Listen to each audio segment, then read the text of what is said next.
A chama do Espírito. Essa semana, meditando sobre essa realidade do Espírito Santo, o Senhor colocou uma coisa no meu coração. O Espírito Santo, ele não é um plus na nossa vida.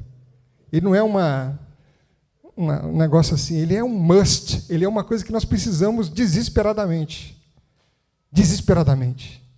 Uma pessoa que caminha com a gente o tempo inteiro. O Espírito Santo é uma pessoa. O Espírito Santo é o próprio Deus em nós. É o próprio Deus que foi enviado para nós por aquele outro Deus que veio e andou entre nós, cheio de graça e de verdade. Jesus, ele não só te fez semelhante, o Pai, o Filho e o Espírito Santo não só te fizeram semelhante a ele também se fez semelhante a nós quando ele assumiu a forma de servo e veio e viveu nessa terra como um homem, andando entre nós. E para quê? Que obra ele veio completar entre nós? E hoje aqui em Pentecostes a gente está olhando para esse grande dom que o Senhor derramou, que começou lá em Jerusalém, mas que tem se espalhado por toda a terra e tem chegado até nós. A chama do Espírito Santo. Um jargão evangélico. Conheci Jesus. Será que conhecemos mesmo, de verdade? Será que nós conhecemos esse Deus na dimensão da grandeza de quem Ele é? E o fato, meus irmãos, é que a vida eterna é essa. É conhecer a Ele. É conhecer e prosseguir em conhecer, e prosseguir em conhecer, e prosseguir, e prosseguir, e prosseguir. Não tem fim. Eterno. Vamos eternamente ficar admirados pelo Senhor. Nós precisamos desse senso de assombro de quem Ele é.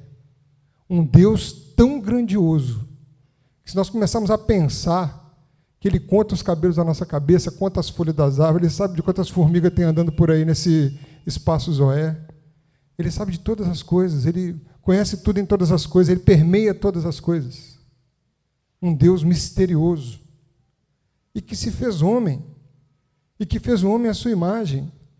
Então, ao mesmo tempo que Ele tem esse mistério magnífico, nós carregando essa imagem, carregando essa glória, carregando essa graça que Ele tem sobre nós, desfrutamos de um mistério maravilhoso, e só uma coisa pode nos saciar plenamente na nossa vida: conhecer Ele, a graça dEle. Queridos, isso é um desfrute dessa graça comum do Senhor que Ele derrama sobre toda a criação. A gente poder desfrutar de poder comer, desfrutar da companhia das nossas pessoas que nós amamos. Então, esse desfrute que o Senhor colocou no nosso coração, só Ele pode nos saciar. E como Ele faz isso em nós, hoje? De que forma? Ele veio, Ele se revelou em Jesus de uma forma ampla. Jesus é o caráter de Deus. Ele é a expressão exata da imagem do Senhor. Nós conseguimos compreender isso plenamente, irmãos? Conseguimos entender o tamanho da obra que Ele realiza todos os dias, cuidando de todos, fazendo chuvas virem sobre justos e injustos, só nascer sobre bons e maus? Ele é grandioso, Ele é magnífico. Esse assombro da pessoa do Senhor precisa fazer o nosso coração queimar de verdade. Agora, isso não vai vir da nossa força, do nosso intelecto. É Ele mesmo que vem até nós e nos mostra mais de si mesmo, para que nós possamos compreendê-lo, para que nós possamos desfrutá-lo, para que nós possamos conhecê-lo. Assim como nós também somos totalmente conhecidos por Ele, e esse vai ser o fim de todas as coisas. Uma relação de intimidade, de comunhão, de comunidade, pelos séculos dos séculos sem fim. O apóstolo João foi o apóstolo mais próximo do Senhor Jesus no tempo em que Jesus andou nessa terra. João inclinava a cabeça sobre o peito de Jesus. João tinha muita intimidade com o Senhor Jesus. Ele foi o primeiro discípulo de Jesus junto com André. Andou com Jesus, caminhou perto, viu Jesus dormir, viu Jesus acordar, viu Jesus comer, viu Jesus curar, viu Jesus pregar. Ele era muito próximo do Senhor. Ele era um daqueles 3 que foram levados com Jesus junto com Pedro para o Monte da Transfiguração. Ele foi um dos 3 que Jesus separou no Getsemane para poder ficar com ele orando. Ele foi o único dos discípulos que permaneceu ao pé da cruz. Os outros todos fugiram, ficaram de longe, pelo menos que as Escrituras registram. E João ficou tão perto da cruz, que ele ficou olhando, e na hora que o guarda traspassou Jesus, ele viu sair água e sangue. João era tão chegado de Jesus, que Jesus falou para ele cuidar da mãe dele. Você não vai delegar essa missão para qualquer um, não é verdade? Você não pede para uma pessoa estranha a você cuidar da sua mãe, só um amigo muito chegado que você pede um favor desse. Jesus falou isso para João. Mãe, eis aí teu filho. Filho, eis aí a tua mãe. E a palavra relata que, a partir daquele momento, João levou a mãe de Jesus, Maria, para sua casa. Quantas histórias ele deve ter ficado perguntando para ela. Como é que foi a infância dele, de Jesus? Como é que era na carpintaria? Ele aprendendo com José. Ele ficava nervoso quando ele não conseguia fazer os móveis da maneira como deveriam ser feitas. Ele ficava, como é que era a relação dele? Como é que ele foi como criança? E como jovem? Ele era fervoroso nas Escrituras? Ele falava das Escrituras em casa? Ele falava alguma coisa dele mesmo para vocês? Como é que era o relacionamento dele com os outros irmãos? E como é que era o relacionamento dele depois, quando ele ficou adulto, lá em Nazaré, no meio da sociedade? Como ele trabalhava, como ele falava, como ele pensava, o que ele achava dos romanos? E muitas coisas ele deve ter ouvido de Maria, muitas histórias, provavelmente ele ouviu de Maria, que conviveu com Jesus 30 anos antes dele começar o ministério. Mas um fato interessante, será que João conheceu Jesus na plenitude enquanto ele andou nessa terra? O livro de Revelações mostra que Jesus, quando João já era velho, já tinha sido presbítero em Éfeso, pregado o evangelho, feito sinais e prodígios, coisas tremendas. Jesus, de repente, fala que João achou-se em espírito no dia do Senhor. E de repente ele ouve uma voz poderosa falando com ele por trás dele, uma grande voz. Então em Apocalipse a gente vê que João ele fica com medo quando ele tem aquela revelação. E Jesus bota a mão sobre ele e diz, não temas, eu sou o primeiro e o último. Estive morto, mas estou vivo pelos séculos dos séculos. E eu tenho as chaves da morte e do inferno. Que homem é esse que tem as chaves da morte e do inferno? João foi chegado desse homem. E, no entanto, ele precisou de ter essa revelação que Jesus, com tanta graça, enviou para ele. Aquele que tem as chaves da morte e do inferno, que vive pelos séculos dos séculos. Ele não retém o espírito para si mesmo. Deus, ele não é egoísta. Em Jó, fala que se Deus pensasse apenas em si mesmo, e para si recolhesse o seu espírito e o seu sopro, toda a carne juntamente expiraria e o homem voltaria ao pó. Então, o princípio da existência do homem é baseado no Espírito de Deus, que transcende todas as coisas, que permeia tudo que ele criou, e o homem especialmente, porque é aquela criatura que é a sua imagem e semelhança. Então, ele é gracioso em relação ao seu Espírito, ele quer derramar o seu Espírito sobre nós. A grande questão é, entendemos que precisamos disso, ou achamos que a caminhada cristã está baseada na nossa experiência, no nosso conhecimento, na nossa comunhão? Em que se firma a nossa caminhada cristã? Ou nós somos como aqueles discípulos que depois que levaram Jesus deles falaram, e agora? O que vamos fazer? O mestre não está mais aqui, quem que nós vamos seguir? Para onde vamos? E ficaram em Jerusalém esperando. Porque Jesus falou que ia enviar um outro. E eles falaram, quem é esse outro? E ficaram esperando. Até que veio o outro. O outro foi derramado poderosamente sobre eles. Amém, queridos? João ele tem essa visão em Apocalipse. Eu tentei pegar umas imagens para mostrar. Mas é interessante que quando no relato de Apocalipse 4 e 5, fala da visão que ele tem do trono de Deus, é tremendo. Fala que ele olha, ele vê um semelhante ao relâmpago, parece pedras preciosas, e de repente em cima do trono tem um arco-íris de esmeralda, e na frente do trono ele viu uma lâmpada que ele fala que são 7 Espíritos de Deus enviados, né? Deus está ali na frente do trono e os 24 anciãos prostrados adorando Ele dia e noite. E isso no capítulo 4. Quando ele continua olhando, no capítulo 5, aí João vê algo diferente.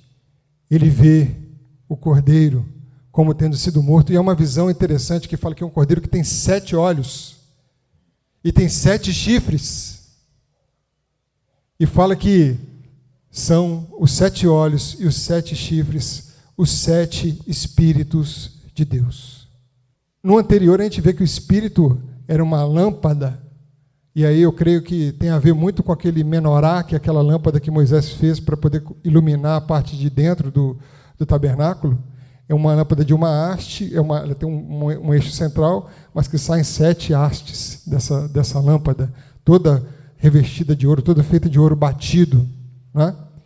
Agora, quando ele olha e continua olhando para aquela realidade, aquela visão do trono, agora ele já vê uma pessoa. Ele vê a pessoa do Cristo, a pessoa do Cordeiro, aquele que é digno de tomar o livro e abrir os selos.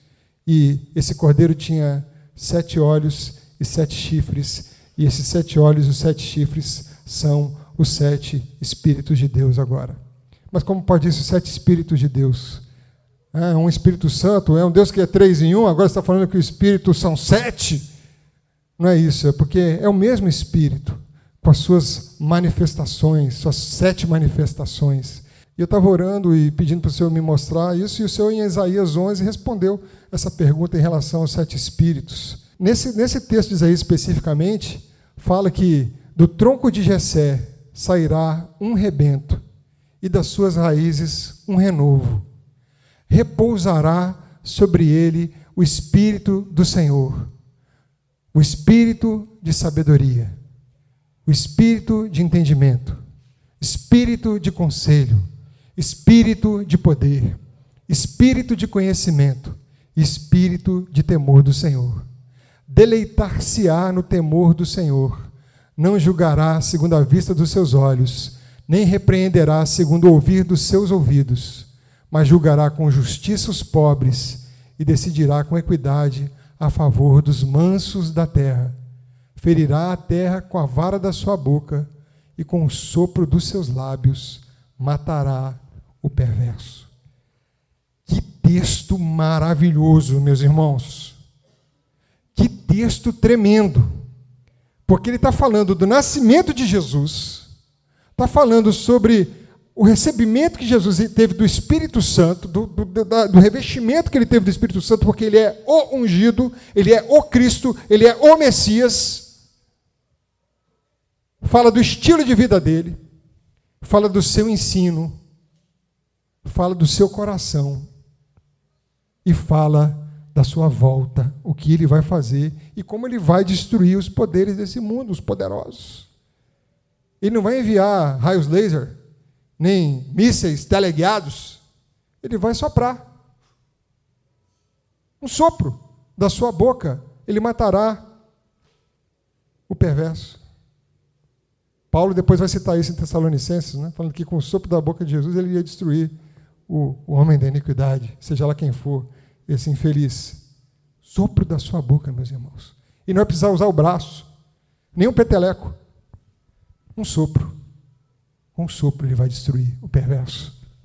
O Espírito repousará sobre ele. Nas Escrituras fala que em Gênesis, no princípio, havia trevas sobre a face do abismo e que o Espírito de Deus se movia sobre a face das águas. Agora, em Jesus, o Espírito achou um lugar para repousar. O Espírito encontrou a sua casa. E quem é essa casa? A Bíblia fala que ele é o cabeça do corpo. E que a igreja é o corpo dele. A palavra revela que ele é a principal pedra de esquina. E fala que nós somos todos pedras vivas, que estamos sendo edificados com uma casa espiritual. Para quem habitar? Deus. E como ele vai habitar? No Espírito. Vamos ver o 7? Primeiro, aí eu coloquei aqui, a nossa Bíblia foi escrita em hebraico, está em hebraico ali, são os símbolos que foram escritos lá, o texto do hebraico antigo. Então, o Espírito do Senhor, Yehová,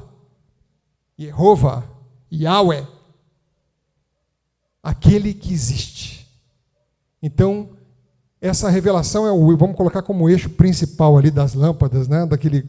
Se a gente olhar para o Espírito como castiçal, pessoalidade e pertencimento. É Ele, e é dele o Espírito.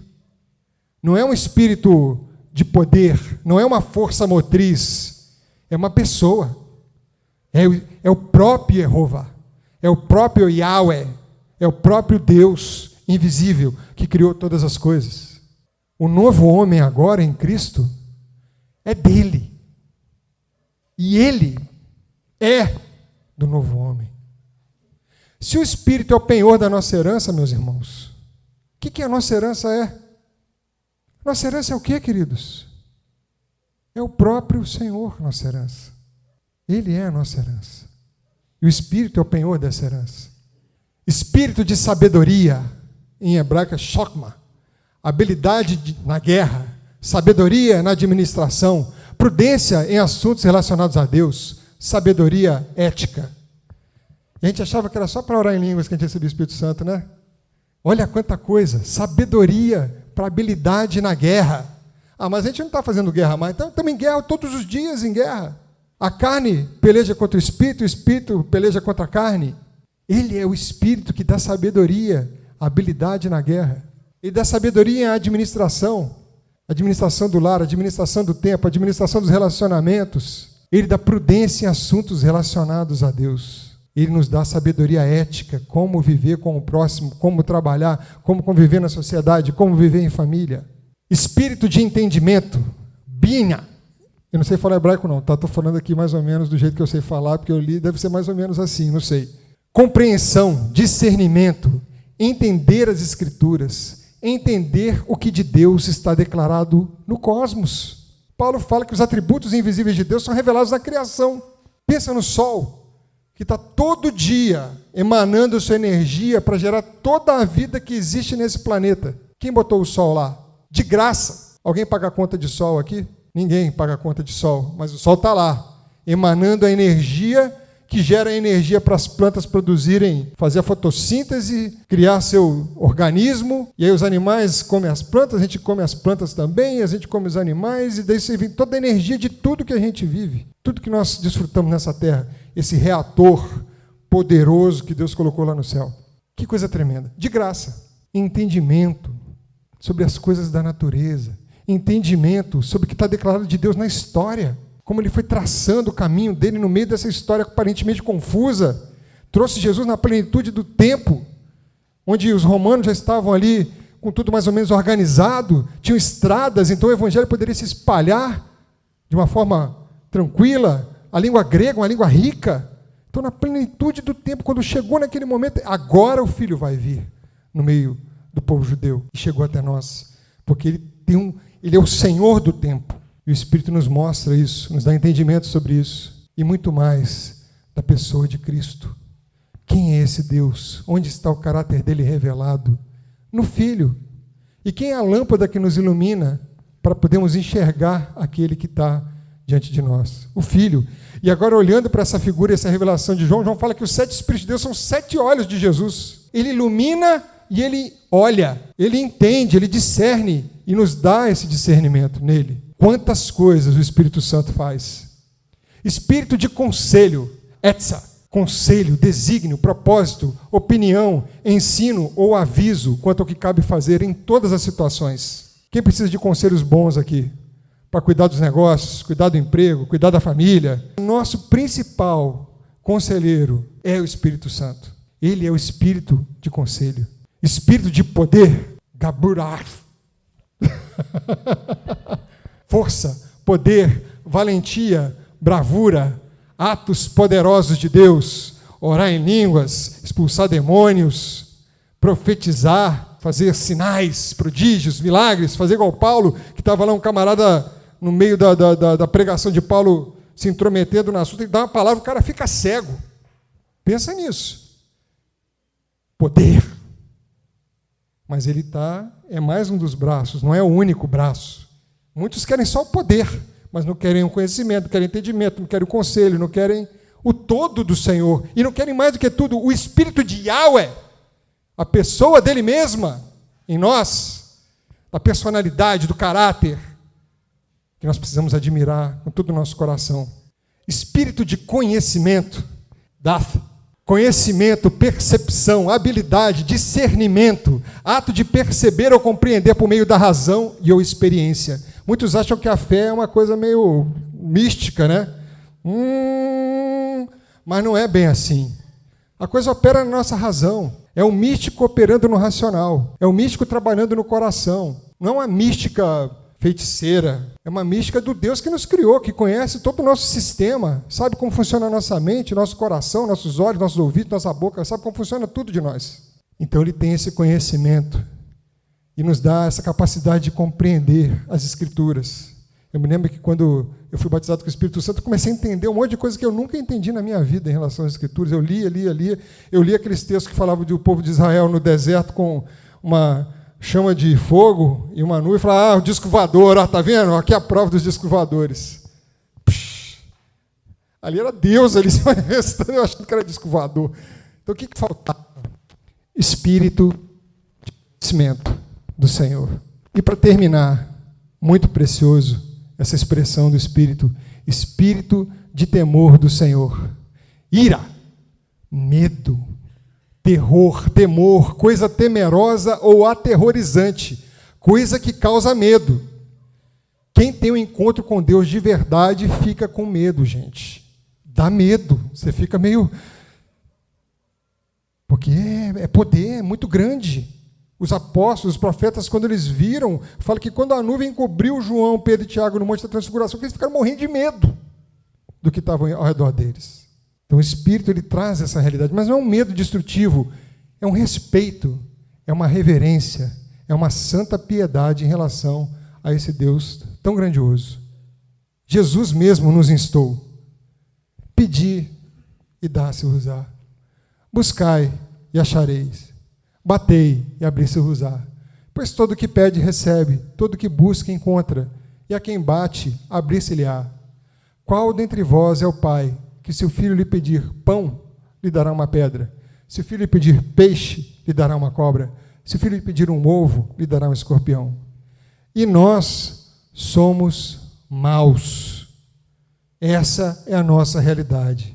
Por isso precisamos tanto do Deus que é bom dentro de nós para nos transformar em algo melhor. Não a nós, não de nós, mas dele. Quanto mais o Pai Celestial dará o Espírito Santo àqueles que lhe o pedirem. Agora, a pergunta é, temos pedido isso em nossas orações? Em que sentido? Recebemos uma medida do Espírito, mas ansiamos por aquele transbordar do Espírito, sermos homens cheios do Espírito, pleiros do Espírito, homens que abrem mão do seu caráter para serem revestidos pelo caráter desse Espírito, com tantas manifestações que esse Espírito tem. E como nós vimos, ele não é mais uma coisa. Ele agora encontrou repouso, e o repouso dele está sobre Cristo, e Cristo é o nosso cabeça. Então, cada um de nós aqui hoje tem livre acesso a receber, a transbordar, a ter uma medida recalcada, sacudida, sobejante do Senhor. Tem muito mais, meus irmãos. E não tem medida. Nós vamos ver ele sempre novo. E vamos receber o novo dele sempre. E vamos ficar sempre admirados e maravilhados. E aquela experiência que eu tive ontem, ela foi tremenda. Obrigado, Senhor, mas cadê a de hoje? E amanhã, o que virá? Cadê o conselho de amanhã? Qual é o conselho, Senhor, agora? Qual é a sabedoria para agora? Qual é o entendimento agora? E o poder, Senhor, de agora? E a sua pessoa, Senhor? Como o Senhor vai crescer em mim agora?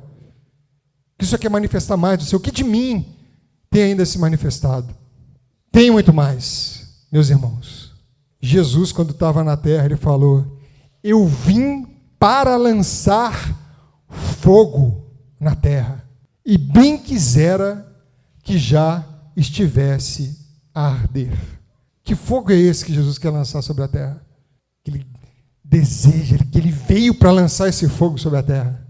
É claro que o Espírito, ele vai discernir as coisas espirituais. Então, aqueles que são espirituais vão discernir as coisas espirituais, mas os que são carnais não vão discernir nada e vão queimar no meio daquilo ali e vão entender nada.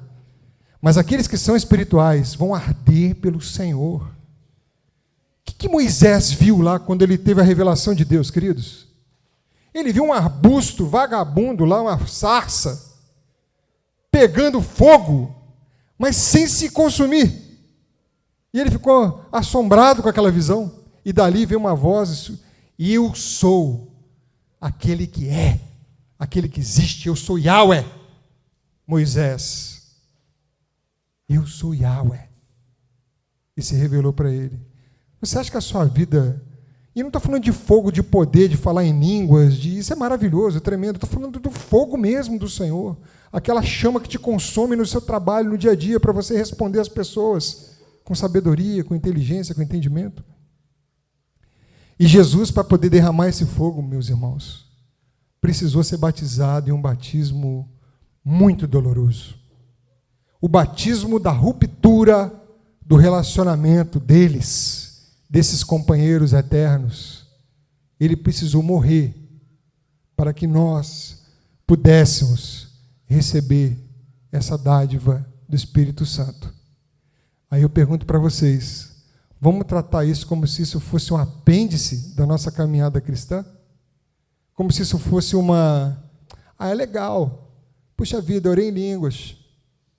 Legal, estou orando em línguas. Profetizei. Expulsei demônio. E aquela plenitude de todas aquelas outras realidades da manifestação do Espírito Santo. Amém, meus irmãos? Tem muito mais. Que a chama do Senhor possa ser acendida em nossos corações. Vamos terminar com uma oração? Aleluia, Senhor. Obrigado, Pai, por esse grande privilégio que é desfrutarmos da nossa comunhão diante do Senhor. Por esse grande privilégio que é, Pai, falarmos da sua pessoa, que é recebermos da sua graça, que é estarmos juntos como igreja do Senhor, Pai. Rogamos ao Senhor que nesses dias, Pai, o Senhor manifeste uma medida transbordante mesmo, do Teu Espírito entre nós. E sabemos que vão ser dias que depois vão vir outros dias. Nós queremos seguir nesse caminho, Senhor, do manifestar, do derramar do Senhor, como rios caudalosos, como fogo que vai nos consumir, mas sem nos destruir, mas pelo contrário, manifestar a sua glória para esse mundo tenebroso, Pai. Pai, que Teu Espírito mude nosso caráter, que Teu Espírito mude as nossas intenções, que Teu Espírito nos dê sabedoria, entendimento, Pai, para todos nós. Nos surpreende com Teu de repente nesses dias, Senhor. Nos surpreende com Teu de repente quando o Senhor vem e nos arrebata do nosso estado de mesmice e nos transporta para uma realidade de novidade de vida. Em nome de Jesus. Amém? Aleluia.